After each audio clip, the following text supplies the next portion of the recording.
Anchor Rashmi గారి మీద social మీడియాలో ప్రస్తుతం దాడి జరుగుతోంది. సోషల్ మీడియాలో ఆమెను తిడుతూ భయంకరమైన బూతులు తిడుతూ పోస్టులు పెడుతున్నారు. ముస్లిం సామాజిక వర్గానికి చెందిన కొంతమంది వ్యక్తులు రష్మి గారిని టార్గెట్ చేశారు. ముస్లిమ్స్ని ఏమైనంటే నిన్ను చెక్కేస్తాం, ఈమెకి బాగా అట్లా అంటే ఆ టైపు పచ్చి బూతులతో రెచ్చిపోతున్నారు. ఆమె వాళ్ళు పెట్టినటువంటి కామెంట్స్ కానీ లేదా పోస్టులు కానీ ఆమె షేర్ చేసి నన్ను టార్గెట్ చేశారు అని చెప్పి ఆవిడ మాట్లాడుతూ ఉంది. అయినా ఆమె ఏం తగ్గలేదు. అంటే ఏం జరుగుతుంది ఇక్కడ? ఇరాన్ సుప్రీం లీడర్ ఖమేనీ చనిపోతే భారతదేశంలో నిరసనలు చేస్తున్నారు, కానీ ఇరాన్లో సంబరాలు చేసుకుంటున్నారు. ఎందుకు? ఇరాన్లో ఉన్నటువంటి ప్రజలు సుప్రీం లీడర్ చేత బాధించబడ్డారు. సుప్రీం లీడర్ వాళ్ళని చిత్రహింసలు పెట్టాడు, అది వాళ్ళకి నచ్చలేదు. 1979కి ముందు ఇరాన్ ఎలా ఉండేది, సుప్రీం లీడర్ల చేతిలోకి వెళ్ళిన తర్వాత ఎలా అయిపోయింది, అది వాళ్ళకి తెలుసు ఆ బాధ. పూర్తిగా షియా ముస్లిం కంట్రీ అది. వాళ్ళు మతపరమైనటువంటి విధానాన్ని అనుసరిస్తున్నారు, పూర్తిగా మత ప్రాతిపదికన పరిపాలన కొనసాగుతుంది. ఆ ప్రజలకు ఇబ్బందే కదా. మరి ఇరాన్ సుప్రీం లీడర్ ఖమేనీ చనిపోతే దేశవ్యాప్తంగా ప్రొటెస్టులు ఎందుకు చేస్తున్నారు, సంఘీభావాలు ఎందుకు తెలుపుతున్నారు, సంతాప దినాలు ఎందుకు ప్రకటించారు? సరే ఒకరోజు చేశారనుకుంటే బాగానే ఉంటుంది, కానీ ప్రతిరోజున హైదరాబాద్లో నడి రోడ్డు మీద మోదీ ఫోటోలు వేసి డౌన్ మోదీ అంటారా? అంటే ఎంత దారుణమైనటువంటి స్థితికి వెళ్ళిపోయారు. ఈ దేశంలో ఉంటూ ఈ దేశాన్ని వ్యతిరేకించే వ్యక్తులు దయచేసి ఇరాన్ వెళ్ళిపోండి. అది ఎవరైనా చెప్పే మాట, మీరు చెప్పినా నేను చెప్పినా. హిందూకి ఈ దేశం మీద గౌరవం లేకపోయినా, క్రిస్టియన్కి ఈ దేశం మీద గౌరవం లేకపోయినా, ఈవెన్ ముస్లింకి గౌరవం లేకపోయినా వెళ్ళిపోతాడు. ఈ దేశంలో ఉండే వ్యక్తులు ఈ దేశాన్ని ప్రేమించాలి. అదే వేరే దేశాల్లో ఉండి మీరు భారత్కి జై అంటే ఉండనిస్తారా? తన్ని తలకపోస్తారు కదా. పాకిస్తాన్ బంగ్లాదేశ్లో అయితే నిలువుని చంపేస్తారు.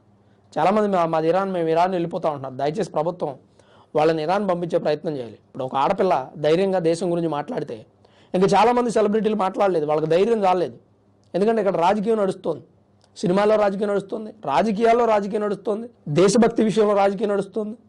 రాజకీయ నాయకులు ఏంటంటే ఓట్లు పోతాయని, సినిమా వాళ్ళు ఏంటంటే ఆ సామాజిక వర్గం వాళ్ళ సినిమా చూడరేమని భయం. ఎందుకు చూడరండి? మంచి వాళ్ళు ఎందుకు చూడరు? ఇప్పుడు చాలామందిని చూసాం మనం. ఇరాన్ విషయంలో తప్పు జరుగుతుంది, సున్ని ముస్లిం దేశాలన్నింటి మీద కూడా ఇరాన్ దాడి చేస్తుంది. అలానే అమెరికా ఇజ్రాయెల్ కలిసి ఇరాన్ మీద దాడి చేస్తున్నాయి. ఎందుకు చేస్తున్నాయి? ఇరాన్ మంచిదైతే అందరూ ఎందుకు వ్యతిరేకిస్తారండి? యూదుల దేశాన్ని లేకుండా చేయాలనేది ఇరాన్ ప్లాన్, క్రైస్తవ దేశం లేకుండా చేయాలనేది ఇరాన్ ప్లాన్. దానిలో భాగంగా పగ తీర్చుకోవడానికి సాటి ముస్లింలు సున్ని ముస్లింస్ను కూడా చంపేస్తోంది. గల్ఫ్ కంట్రీస్ మీద ఎందుకు దాడి చేస్తుందండి ఇరాన్? కారణం ఏంటి? మతం కాదా? మరి ఇంత మత విద్వేషాలు మెదడులో పెట్టుకొని పరిపాలన చేస్తున్నటువంటి ఇరాన్ సుప్రీం లీడర్ని ఆ దేశ ప్రజలు వ్యతిరేకించారు. మీరెందుకు సపోర్ట్ చేస్తున్నారు? మీరు హిజాబ్ ధరించడం మీకు ఇబ్బందిగా లేకపోవచ్చు, కానీ అక్కడ హిజాబ్ ధరించకపోతే అరెస్ట్ చేస్తారు. అరెస్ట్ చేసిన తర్వాత ఏం జరుగుద్దో ఎవరికి తెలియదు. మన దగ్గర అరెస్ట్ చేస్తే ఓ 3 days తర్వాత బెయిల్ తీసుకోవచ్చు, లేదా యాంటిసిపేటరీ బెయిల్ తీసుకోవచ్చు, లేదా 1 నెల రోజుల తర్వాత జైల్లో తీసుకోవచ్చు, 15 రోజులు తీసుకోవచ్చు. కానీ అక్కడ అరెస్ట్ చేస్తే వెనక్కి రారు. అందమైన అమ్మాయిలు హిజాబ్ ధరించలేదని అరెస్ట్ చేయబడి అత్యాచారం చేయబడి చంపబడ్డారు, లాకప్లోనే కస్టడీలో చనిపోయారు. మరి వీటికి ఏం చెప్తారండి? మన దేశంలో అలాంటి పరిస్థితి లేదు. ఇప్పుడు బంగ్లాదేశ్లో పాకిస్తాన్లో ఉన్నటువంటి హిందువులు భారతదేశంలో ఉన్న ముస్లిమ్స్ లాగే ఉన్నారండి? ఒకసారి చెప్పండి క్లియర్గా. చాలామంది ఇక్కడ చించుకుంటున్నారు, బాధపడతా ఉన్నారు. రష్మి లాంటి వ్యక్తులు మాట్లాడితే తప్పే ఉందండి అందులో మాట్లాడడంలో? ఈ దేశంలో ఉన్న వ్యక్తి కాబట్టి, ఈ దేశ పౌరురాలు కాబట్టి, ఈ దేశం మీద భక్తితో మాట్లాడింది. అయితే ఆమెకి ఏవేవో ఎఫ్ఐఆర్లు కడుతున్నారు. ఆమె కూడా ధైర్యంగా చెప్పింది, నేను ఎవరెవరితో ఎఫ్ఐఆర్లు ఉన్నాయి అనేది ఒకసారి మీరు ప్రూఫ్తో సహా పెట్టండి. అయినా నా ఇష్టం అయితే నేను తిరుగుతాను, మ్యారేజ్ చేసుకునేంతవరకు నా ఇష్టం అది. రేపు నా ఫ్యామిలీ వద్దంటే వాళ్ళ నిర్ణయాల కోసం బ్రతుకుతాను, మీరెవడరు నాకు చెప్పడానికి అని చెప్పి సమాధానం చెప్పుతో కొట్టినట్టు సమాధానం చెప్పింది. అయినా గలీజ్ కామెంట్లు పెడుతున్నటువంటి, గలీజ్ పోస్టులు పెడుతున్నటువంటి గలీజ్గాళ్ళు మారరు. వాళ్ళ నరనరాల్లో దేశం మీద వ్యతిరేకత నిండిపోయింది. ఈ దేశంలో ఉండి ఈ దేశాన్ని లేపేస్తామని మాట్లాడుతూ ఉన్నారు. అవి చిన్న చిన్న యూట్యూబ్ ఛానల్స్కి వచ్చినాయి అట్లాంటి వీడియోస్. మోదీని తరిమి కొడతామనే వ్యక్తులు, ఈ దేశాన్ని ముస్లిమ్స్ వశపరుచుకుంటారని, పాకిస్తాన్ ఆక్రమిస్తుందని, బంగ్లాదేశ్ ఆక్రమిస్తుందని ఇట్లాంటి మాటలు మాట్లాడుతూ ఉంటారు మూలన కూర్చుని కొంతమంది. ఇట్లాంటి వాళ్ళంతా కూడా ఈరోజు నేను ఎందుకు వీళ్ళని అంటున్నానంటే, నేను అనేది అందరినీ కాదండి, ముస్లిమ్స్ అందరినీ ఎవరిని తప్పు పట్టట్లా. నేను ఎవడైతే ఇరాన్ని సపోర్ట్ చేసిన వ్యక్తుల్ని, అలాగే ఇరాన్ని సపోర్ట్ చేస్తూ ఇరాన్ ఎందుకు సపోర్ట్ చేస్తున్నారని అడిగిన వ్యక్తులను టార్గెట్ చేస్తున్న వ్యక్తులు ఉన్నారు చూశారు, వాడిని అంటున్నా నేను. నిజంగా వాడికి అంత దమ్ముంటే, నిజంగా ఇరాన్ మీద అంత ప్రేమ ఉంటే వెళ్ళిపోయి ఇరాన్ తరపున యుద్ధం చేయండి. లేదనుకుంటే ఇక్కడ నుంచి మీ పాస్పోర్ట్లు వీసాలు తీసుకొని వెళ్ళిపోండి ఆ దేశానికి. ఆ దేశంలోకి వెళ్ళి, అరే బాబు మేము మీ దేశం కోసం పుట్టాం, మీ దేశం కోసం చస్తాం, మాకు ఇక్కడ సభ్యత్వం ఇవ్వండి అని చెప్పి నిలబడండి. లేదా డైరెక్ట్గా ఇక్కడ నుంచే ట్రంప్ దగ్గరికి, నెతన్యాహు దగ్గరికి వెళ్ళిపోయి అతని మీద దాడి చేసేయండి. బ్రతికితే బ్రతుకుతారు, లేదంటే లేదు. లేదు అలా ఇలా కాదంటారా? దేశంలో ఉన్న హిందువులంతా కలిసి నరేంద్ర మోదీ గారి దగ్గరికి వెళ్ళి ఈ దేశంలో ఉండి ఇరాన్ని సపోర్ట్ చేస్తున్న వ్యక్తులు ఇరాన్ వెళ్ళిపోతారంటండి, మరి దయచేసి పంపించేయండి అని చెప్పి ఆయన ఏర్పాట్లు చేస్తారు. మరి మీ డిమాండ్స్ ఏమైనా ఉంటే గట్టిగా చెప్పండి. ఉత్తిగా రోడ్డు మీదకి వచ్చేసి ఒక గంట సేపు చేసేయడం లేదా సంతాప దినాలు ప్రకటించడం, ఇరాన్ సుప్రీం లీడర్ చనిపోయడం, గుండెలు బాదుకోవడం కాదు గొప్పతనం. మీకు నిజంగా ఇరాన్ మీద ప్రేమ ఉంటే తక్షణమే వెళ్ళిపోండి. వెళ్ళిపోయి అక్కడ ఇరాన్ తరఫున పోరాడండి. మీరు బ్రతుకున్నారనుకో అప్పుడు మాట్లాడదాం. ఒకవేళ ఇరాన్లో మీరు బ్రతుకున్నా రేపు ఇరాన్ ప్రభుత్వం పెట్టి అరాచకాలకు చచ్చిపోతారు. మీరు భారత్ నుంచి వచ్చారు, వీళ్ళకి మనకేంటి సంబంధం, హిజాబ్ ధరించాలి అని చెప్పి వాళ్ళు కూడా అప్పుడు ఆంక్షలు పెడతారు కదా, సరిపోతుంది మీకు. మీరు మత గురువు అనేటువంటి ఒక్కదాన్ని చూస్తున్నారు, కానీ వాళ్ళు మత పిచ్చితో ఉన్నారు. చాలామంది తెలుసుకున్నటువంటి విషయం అదే. ఎడ్యుకేటెడ్ పర్సన్స్ కొంతమందికి అర్థమైంది. ప్రపంచ దేశాల్లో భారతదేశంలో ఉన్నటువంటి సామరస్యం మరి ఎక్కడా లేదు. 1-2 చోట్ల ఎక్కడైనా జరుగుతాయి, ఎక్కడ జరగవండి, ఏ దేశంలో జరగవు. కానీ మన దేశంలో అట్లా ఉన్నాయా? ఈరోజు ప్రపంచం అంతా కూడా అల్లకల్లోలం అయిపోతాయి యుద్ధం వల్ల. మరి భారతదేశంలో అట్లా ఉందా? భారతదేశంలో ముస్లిమ్స్ ఎక్కడైనా వివక్షకు గురవుతున్నారా? వాళ్లే ఇంకా హిందువుల మీద దాడి చేస్తున్నారు. నిన్న ఢిల్లీలో జరిగినటువంటి ఘటన, తరుణ్ కుమార్ని ఎంత దారుణం కొట్టి చంపారండి, రంగు నీళ్లు పడినందుకు. 1-2 ఇంకెన్ని అరాచకాలు జరుగుతూ ఉన్నాయి. హైదరాబాద్లోని కొన్ని మార్కెట్లో హిందూ వ్యాపారుల మీద దాడులు జరుగుతున్నాయి. ఓల్డ్ సిటీలో హిందూ వ్యాపారులు ఎవరైనా తిరగలరా? ఓల్డ్ సిటీలో హిందువులు ఎవరైనా మాట్లాడగలరా? మన హైదరాబాద్ నగరం ఎంతో చరిత్ర కలిగినటువంటి నగరంలోనే తెలుగు స్టేట్స్లోనే ఇలాంటి అవమానకరమైనటువంటి ఘటనలు జరుగుతున్నాయి. ఓల్డ్ సిటీలో ఎంతమంది తెలుగు రాని వాళ్ళు ఉన్నారండి? ఓల్డ్ సిటీలో ఎంతమంది ఈ దేశం కాని వాళ్ళు ఉన్నారు? అదేమంటే ఆధారాలు అడుగుతారు. ఆధారాలు నేను ఇవ్వను కదా, డిపార్ట్మెంట్ ఎంక్వైరీ చేయాలి, ప్రభుత్వాలు ఎంక్వైరీ చేసి జరిపించాలి. బంగ్లాదేశ్లో అక్రమ వలసదారులు ఉన్నారని చెప్పి చాలామంది జర్నలిస్టులు చాలాసార్లు చెప్పారు. ప్రతోడు జర్నలిస్టులను ఆధారాలు అడిగారు. తర్వాత ఏమైంది, ఎస్ఐఆర్ పెడితే ఎంతమంది ఉన్నారంటే అక్రమ వలసదారులు, వాళ్ళందరినీ పంపించేలా బంగ్లాదేశ్ బోర్డర్లో వెళ్ళిపోతూ ఉన్నారు ఏడ్చుకుంటూ. బంగ్లాదేశ్, పాకిస్తాన్ వెధవలు. మరి ఈరోజు ఆంధ్రప్రదేశ్లో కూడా అదే పరిస్థితి ఉంది, తెలంగాణలో కూడా ఉంది. న్యాయం చేయండి రా బాబు, లేదంటే ఇన్ఫిల్ట్రేటర్స్ని ఎల్లగొట్టండి అని చెప్పిన ప్రతి ఓడు ఆధారాలు ఇవ్వడు. వాడు చెప్తాడు, వాడి దగ్గర ఇన్ఫర్మేషన్ ఉంటుంది. ఎలా వచ్చింది ఇన్ఫర్మేషన్ అంటే జర్నలిస్టులకు వస్తుంది ఇన్ఫర్మేషను. ఇప్పుడు పశ్చిమ బెంగాల్లో జరుగుతున్నటువంటి అరాచకాలు కొంతమంది ఏమంటారంటే బీజేపీ పార్టీ మమతా బెనర్జీ ప్రభుత్వాన్ని అణిచివేయాలని చూస్తుందట. బీజేపీ పార్టీ అణిచివేస్తే అణిగిపోదండి. బెంగాల్ ప్రభుత్వం దగ్గర దమ్ముంటే ఖచ్చితంగా గెలుస్తుంది. బెంగాల్ ప్రభుత్వం బెంగాల్ ప్రజలను అణిచివేస్తుందని ప్రజలే ఆరోపిస్తున్నారు.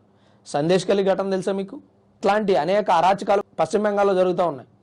బంగ్లాదేశ్లో కల్పన డిమాండ్ కూడా చేస్తూ ఉన్నారు కొన్ని సందర్భాల్లో. అలాంటి అరాచక పరిపాలనకే స్వస్తి పలకాల్సింది ప్రజలే, అంతేగాని ప్రజల నిర్ణయాన్ని కాదని ప్రభుత్వాలు ముందుకు పోలేవు.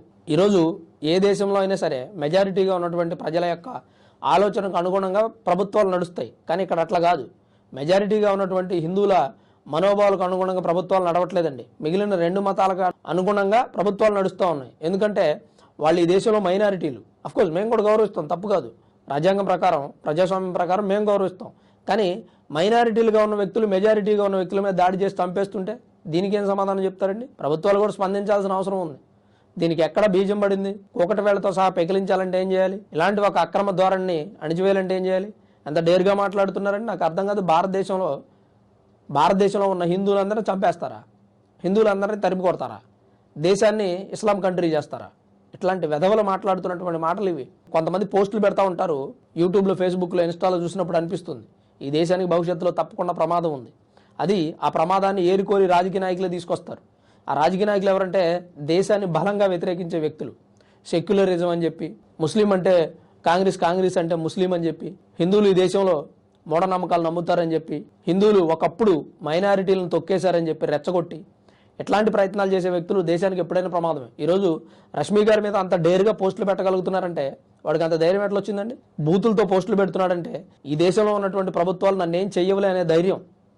సో ఆ ధైర్యం ఏదైతే ఉందో దాన్ని పెకలించాలి. ఆమె మాట్లాడింది తప్పో రైటో ఆ విషయం పక్కన పెట్టు. నీకు నచ్చకపోతే రష్మి గారు మీరు అట్లా మాట్లాడడం కరెక్ట్ కాదని చెప్పాలి. అంతేగాని బూతులతో పోస్టులు పెడతావా అంటే వీళ్ళు వెనకుండి కుట్రలు చేస్తారు. డేర్గా ఏం చేయలేరు. పెహల్గామ్ అటాక్ కానీ, పుల్వామా దాడి కానీ, ఢిల్లీ పేలులు కానీ, పార్లమెంట్ ఆత్మాహుతి దాడి కానీ, ఇవన్నీ వెనకుండి నాలినా కొడుకులు చేసినటువంటి, మన దేశంలో నాలినా కొడుకులు చాలామంది ఉన్నారు, వెధవలు, ఉగ్రవాదులకు సపోర్ట్ చేసేటువంటి సన్నాసులు. మరి ఇన్ని మాటలు మాట్లాడిన వ్యక్తులు హైదరాబాద్లో మహమ్మద్ అనేవాడు రైజిన్ అనే విష పదార్థం తయారు చేస్తే ఒక్కడు స్పందించలేదే.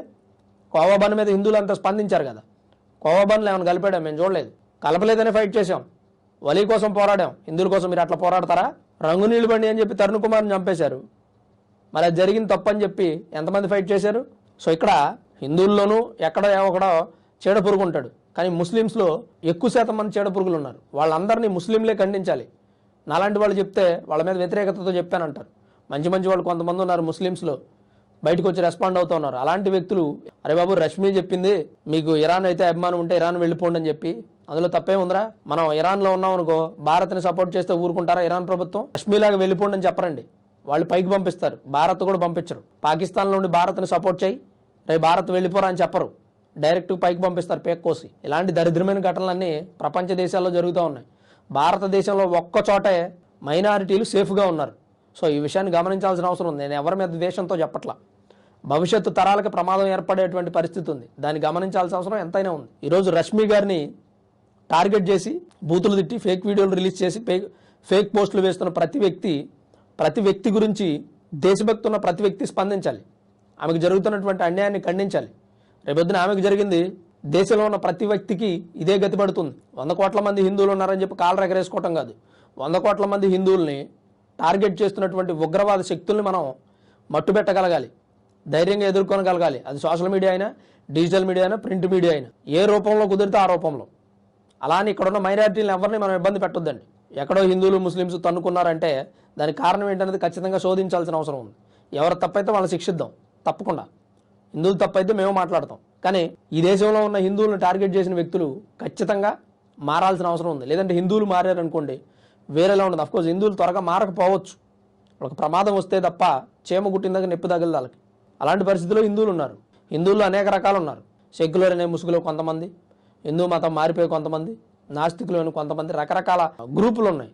ఈ గ్రూపులన్నీ ఏకం అవ్వాలంటే ఇప్పుడప్పుడు అయ్యే పని కాదు. అందుకని దేశాన్ని టార్గెట్ చేసిన వ్యక్తులకి, హిందువులను టార్గెట్ చేసిన వ్యక్తులకి ధైర్యం వచ్చేసింది. దాని గురించి స్పందించాల్సిన అవసరం ఉంది. ఈరోజు యాంకర్ రష్మి దేశానికి సపోర్ట్ చేశారని ఆమెను టార్గెట్ చేస్తున్నారు. రేపు ఈ దేశానికి సపోర్ట్ చేసే వ్యక్తి లేకుండా చేస్తారు. ప్రాక్టికల్గా ఆలోచించండి. నేను చెప్పే మాటలు చాలా ప్రమాదం ఉన్నట్టు మీకు అనిపించట్లేదా?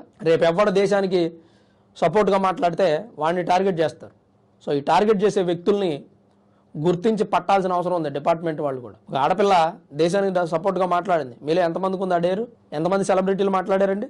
ఆ మాట్లాడినటువంటి మాటను సపోర్ట్ చేయాల్సింది పోయి ఆమెను వ్యతిరేకిస్తున్నారు. ఆమెను వ్యతిరేకించే వ్యక్తులను మనందరం వ్యతిరేకించాలి. ఎవడు వాడు? వాడికి ఏం సంబంధం? ఇరాన్ వెళ్ళిపోతా అంటే వెళ్ళిపో హ్యాపీగా, మా ఇష్టమయ్యా, మా దేశంలో ఉన్నటువంటి భావ ప్రకటన స్వేచ్ఛ ఉంది, మేము మాట్లాడతాం. మీరు ప్రొటెస్టులు చేస్తున్నారు, మేము వెళ్ళిపోండి అన్నాం, తప్పే ఉంది? ఆమె తప్పు మాట్లాడితే నిజంగానే మీరు ఆమెను ఖండించినా మేమేమన్నాం, ఎందుకంటే అది మాలో ఉన్న గొప్పతనం. మా వాళ్ళు తప్పు మాట్లాడినా సపోర్ట్ చేయం, మేము తమ్ముడైన ధర్మం మాట్లాడాలి. సో ఈ విషయంలో మేము ఎక్కడా కూడా తగ్గం. కానీ మీరు తప్పని తెలిసినా సపోర్ట్ చేస్తారు. ఈరోజు రష్మిని టార్గెట్ చేసే వెధవలది తప్పని మిగిలిన వాళ్ళకి తెలియదా? వాళ్ళు ఎందుకు రెస్పాండ్ అవ్వట్లేదు? రష్మిని ఎందుకు టార్గెట్ చేశారా మీరని? అవ్వరు. ఎందుకంటే ఇక్కడ పెద్ద రాజకీయం నడుస్తుంది. ఆ రాజకీయానికి కొన్ని రాజకీయ పార్టీలు వెనుదన్నుగా ఉంటున్నాయి. దేశానికి ప్రమాదం ఏర్పడే అవకాశం ఉంది, గుర్తించాల్సిన అవసరం ఉంది దేశభక్తి ఉన్న వ్యక్తులంతా అని నా అభిప్రాయం. మరి రష్మిని టార్గెట్ చేయడం మీద మీ అభిప్రాయం ఏంటి? మీరేమనుకుంటున్నారు? మీరు కూడా ఖండిస్తే బాగుంటుంది అనేది. అలాగే మీ అభిప్రాయం తప్పకుండా కామెంట్ రూపంలో తెలియజేయండి. Thanks for watching this video.